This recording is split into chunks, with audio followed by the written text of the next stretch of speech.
Hello， 大家好，我係阿周啊。今日咧我就嚟到咗呢個博愛路呢度咧，同大家介紹下呢個博愛里呢個項目。咁可以睇翻呢個博愛里呢個項目咧，其實咧呢個樓盤嘅品質啊，都係非常之高噶。可以睇翻呢個項目嘅園林咧做得比較 OK 噶。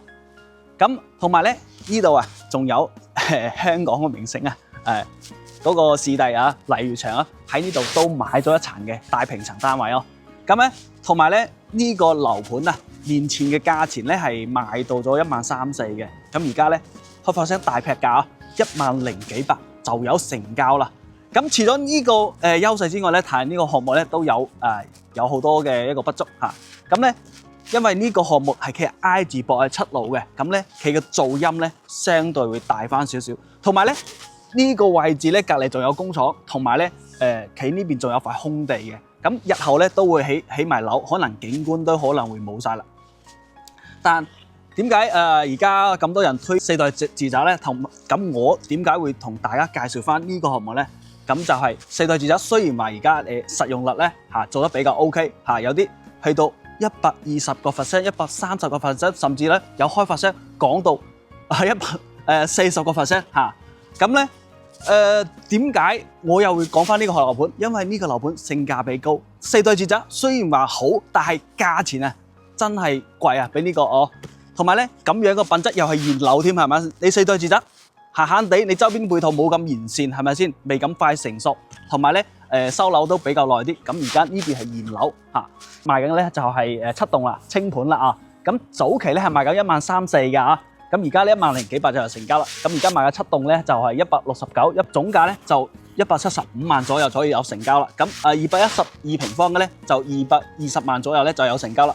咁揾我哋買樓咧有咩好處咧？我哋有回贈，回贈咧有7萬蚊。咁如果話你減去呢個回贈咧，咁9000幾嘅單價咧就有成交啦。而且我哋呢邊咧仲有專車接送㗎咁我哋日後嘅收樓服務咧驗樓、收樓醫保咁同埋辦呢個居住證咧，一樣可以幫到大家㗎。呢個放心冇問題。而且咧我哋係即落定即回購即回贈俾你哋冇任何嘅套路嘅。咁而家咧我哋就上去呢個19樓睇翻呢個212平方嘅實體景觀OK， 咁而家咧就上到咗19樓睇翻呢個212平方呢個4房3衛嘅南北對流戶型。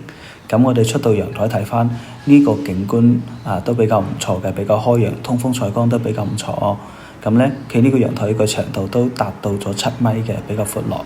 咁再過嚟呢邊咧就係餐廳嘅位置啦。餐廳咁開間都有4米嘅咁空間感都比較足夠。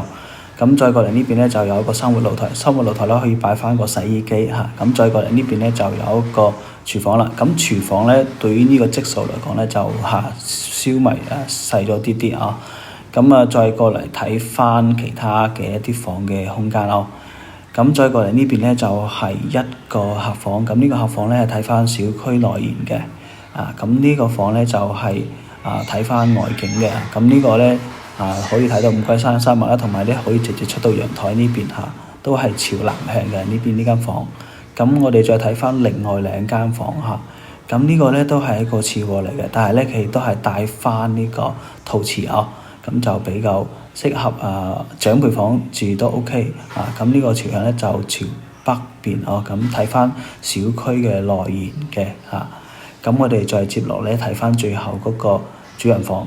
咁主人房係大陶瓷嘅咁空間感都比較足夠，係朝翻嗰個南邊睇翻五桂山嘅山脈嘅。